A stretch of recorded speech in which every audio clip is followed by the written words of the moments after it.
ദർശൻ അനുവാദം കൊടുത്തതും വേദിക അകത്തേക്ക് കയറുന്നതും കണ്ട് ആമി എഴുന്നേറ്റതുപോലെ തന്നെ അവിടെ ഇരുന്നു.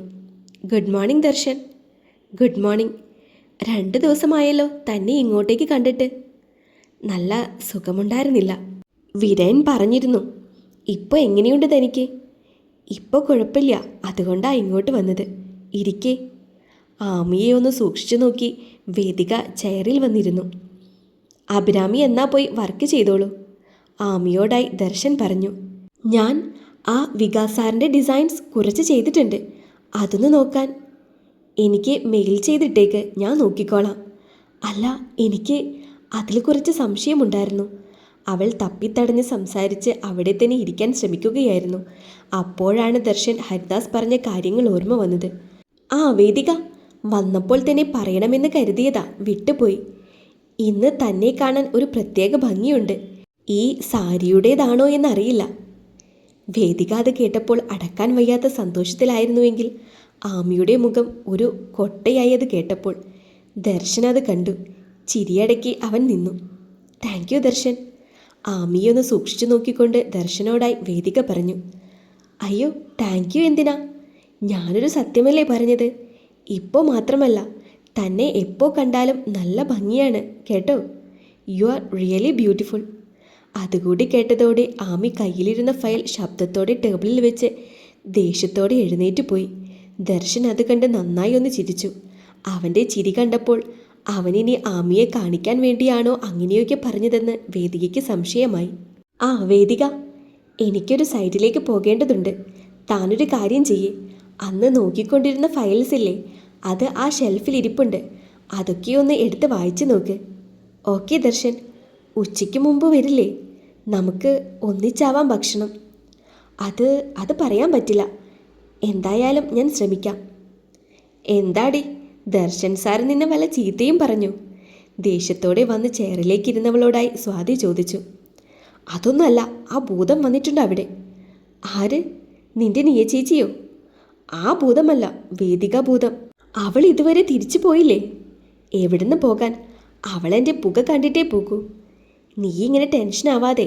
ഞാൻ പറഞ്ഞില്ലേ, ദാസൻ സാർ അവളോട് എന്തോ സംസാരിച്ചിട്ടുണ്ട്. നിന്റെയും ദർശൻ സാറിൻ്റെയും കാര്യമായിരിക്കുമെന്ന് എനിക്ക് ഉറപ്പാ.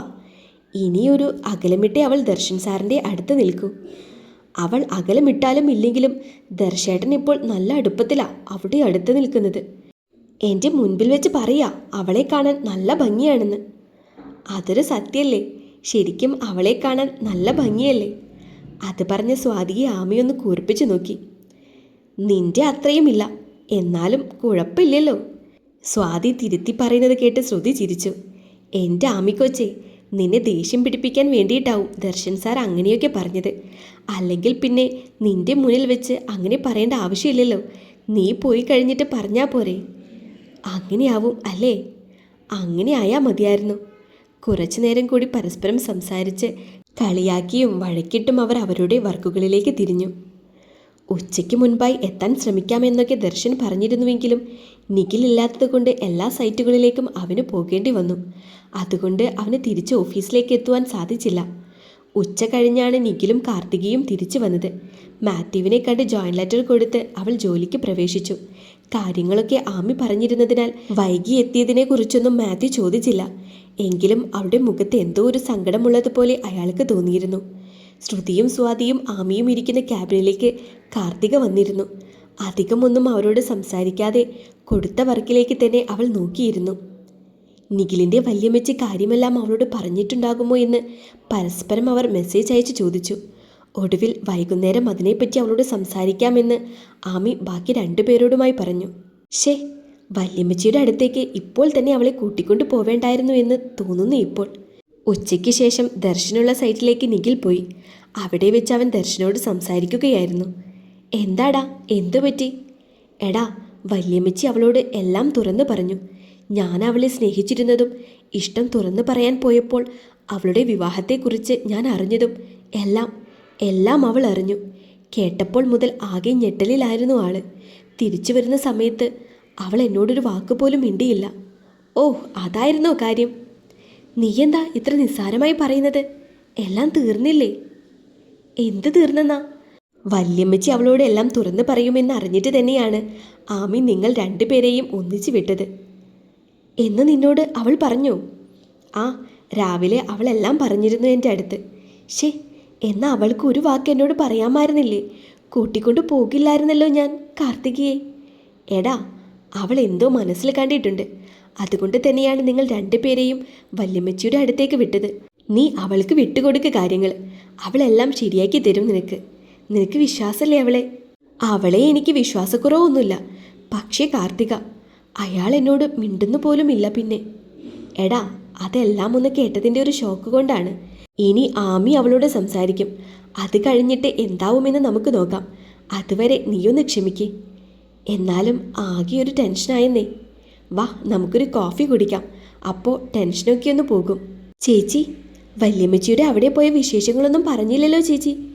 വൈകിട്ട് അപ്പാർട്ട്മെൻറ്റിലേക്ക് തിരിച്ചെത്തി കോഫി കുടിക്കാനിരിക്കുമ്പോഴാണ് ആമി ചോദിച്ചത്.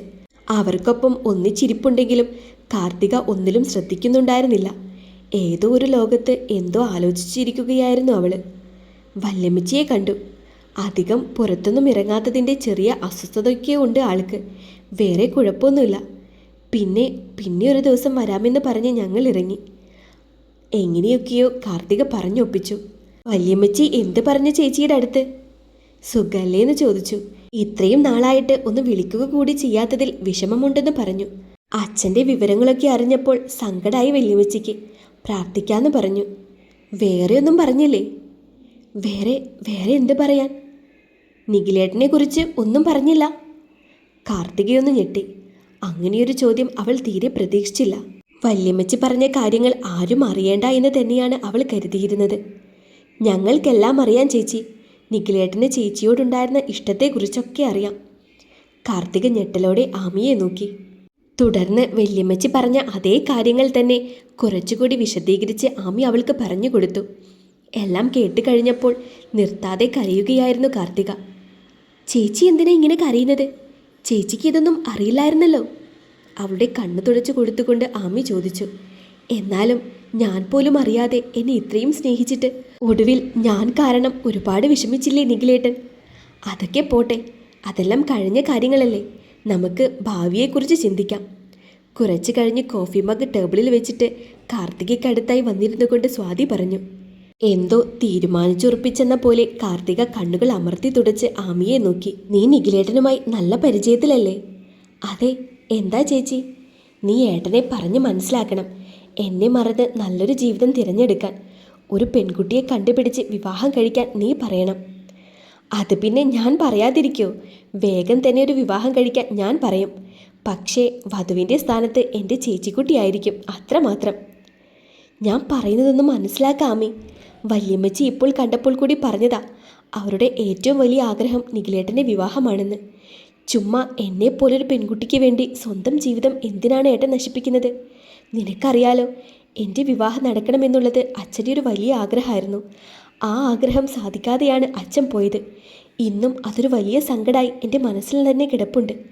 നാളെ വല്യമ്മച്ചിക്ക് എന്തെങ്കിലും പറ്റിയാൽ നിഖിലേട്ടനും അതുപോലെ വിഷമമാവും. അച്ഛൻ്റെ ആഗ്രഹം നടക്കാത്തതിൽ വിഷമമുണ്ടെങ്കിൽ അത് സാധിച്ചു കൊടുക്കുകയല്ലേ വേണ്ടത്? ഇത്രയും നാളും ചേച്ചി വിവാഹത്തിന് സമ്മതിക്കാതിരുന്നപ്പോൾ ചേച്ചിയെ പറഞ്ഞ് സമ്മതിപ്പിക്കാൻ എനിക്ക് മുന്നിൽ ഒരു കാരണമുണ്ടായിരുന്നില്ല. പക്ഷേ ഇപ്പോഴുണ്ട്. 4 വർഷത്തോളമായി ചേച്ചിയെ മനസ്സിൽ കൊണ്ടു നടന്നയൊരാൾ. ചേച്ചിയുടെ എല്ലാ അവസ്ഥയും സാഹചര്യത്തെയും നന്നായി മനസ്സിലാക്കിയിട്ടുള്ള ഒരാൾ. ഇതിലും നല്ലൊരാളെ ചേച്ചിക്ക് വേണ്ടി കണ്ടെത്താൻ ഒരുപക്ഷെ ഞങ്ങൾക്ക് കഴിഞ്ഞെന്ന് വരില്ല. നീ എന്തൊക്കെയാ ആമി ഈ പറയുന്നത്? എനിക്കതിന് ആവില്ല ആമി. എന്തുകൊണ്ടാവില്ല? ചേച്ചിയെ ചതിച്ചിട്ട് പോയ അമ്പിയേട്ടനാണോ ഇപ്പോഴും ചേച്ചിയുടെ മനസ്സിൽ? എന്തൊക്കെയാ മോളെ ഈ പറയുന്നത്? അമ്പിയേട്ടനെ ഞാൻ എന്നോ മറന്നതാ. അമ്പിയേട്ടനോ അമ്പിയേട്ടൻ്റെ ഓർമ്മകളോ എല്ലാം എൻ്റെ മനസ്സിൽ നിന്നും എന്നേ മാഞ്ഞതാ. പിന്നെന്താ ചേച്ചിയുടെ പ്രശ്നം? എന്നെപ്പോലൊരു പെണ്ണാണോ മോളെ നിഖിലേട്ടൻ്റെ ജീവിതത്തിൽ വരേണ്ടത്? ചേച്ചിക്ക് എന്താ ഒരു കുറവ്? കാർത്തിക പറഞ്ഞത് ഇഷ്ടപ്പെടാത്തതുപോലെ സ്വാതി ചോദിച്ചു. നോക്ക് ചേച്ചി, നിഖിലേട്ടൻ ചേച്ചിയെ എത്രത്തോളം സ്നേഹിക്കുന്നുണ്ടെന്ന് അറിയണമെങ്കിൽ ചേച്ചി ഇതൊന്ന് കേട്ടു നോക്ക്. ആമി അവൾക്ക് അന്ന് നിഖിൽ ദർശൻ്റെ ക്യാബിനിലിരുന്നപ്പോൾ പറഞ്ഞ കാര്യങ്ങൾ കേൾപ്പിച്ചു കൊടുത്തു. ചുമ്മാ അവൻ പറഞ്ഞു തുടങ്ങിയത് കേട്ടപ്പോൾ റെക്കോർഡ് ചെയ്ത് വെച്ചതായിരുന്നു അവൾ അന്ന്. എല്ലാം കേട്ട് കഴിഞ്ഞിട്ടും കാർത്തിക ഒന്നും മിണ്ടാതെ ഇരുന്നു. നിഖിലിനോട് ഒരുപാട് ബഹുമാനം തോന്നി അവൾക്ക് അന്നേരം. നോക്ക് ചേച്ചി, ഇന്നോ നാളെയോ ഒരു വിവാഹത്തിന് സമ്മതിക്കണമെന്നല്ല ഞങ്ങൾ പറയുന്നത്. ചേച്ചി ആദ്യം നിഖിലേട്ടനെ മനസ്സിലാക്കാൻ ശ്രമിക്കണം. ഏട്ടൻ്റെ കൂടെ സമയം ചെലവഴിക്കണം. സാവകാശം ചേച്ചിക്ക് നിഖിലേട്ടനോട് തനിയെ ഇഷ്ടം തോന്നിക്കോളും. അത്രയ്ക്ക് പാവാ നിഖിലേട്ടൻ. അതെനിക്കും അറിയാം. അതുകൊണ്ട് തന്നെയാണ് ഞാൻ.